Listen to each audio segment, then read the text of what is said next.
Hello guys, good afternoon. यहाँ चाहिँ एकदम भ्यू सब कहाँबाट देखाउनु पर्ने, यो चाहिँ एकदम दामी छ यहाँनिर। यहाँबाट चाहिँ हामी चाहिँ निस्किँदैछौँ। अब हिँडेको हो, रिल सेज बनाएर पनि।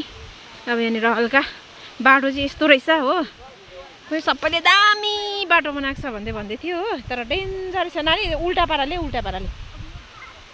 यस्तो बनाएको रहेछ हो, त्यही भएर चाहिँ एकदम डरसरी रहेछ नानी। उल्टा पाराले तिमी त्यस उल्टा होइन, उल्टा गर्नु लाउ न, घोप्टा न, घोप्टा उल्टा। हो त्यसरी दुई झर्नु पनि। उतालनिर मैले भाँचेको छु है, एउटा पुल तल नि भाँचेको छ नि।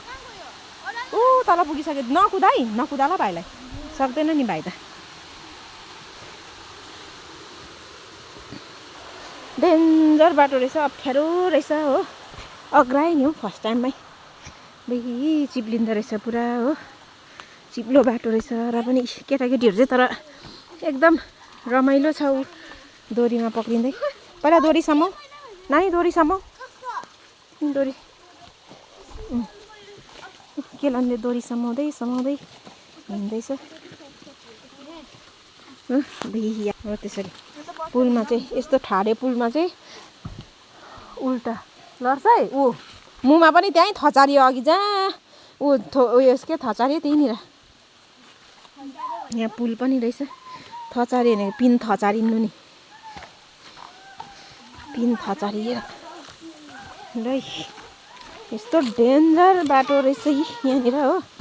तर म चाहिँ एकदम यहाँबाट चाहिँ टुङ गर्दै जाँदैछ हो। एकदम डेन्जर रहेछ यहाँ चाहिँ। मक्कीको लगाएको रहेछ हो। यहाँ चाहिँ बनाइदिनुहोस् है। यहाँ पनि रुख काटेर बनाएको छ हो। चिप्लो रहेछ यहाँ चाहिँ, एकदम चिप्लो रुख रहेछ हो। भरोसै छैन रहेछ नि त हौ यहाँनिर चाहिँ। एकदम भाइहरूले फुलहरू पनि लगाएको रहेछ यसरी हो। ऊ माथि पनि लगाएको थियो, त्यहाँ त मैले देखाउनै पाइनँ हो। एकदम डर लाग्यो।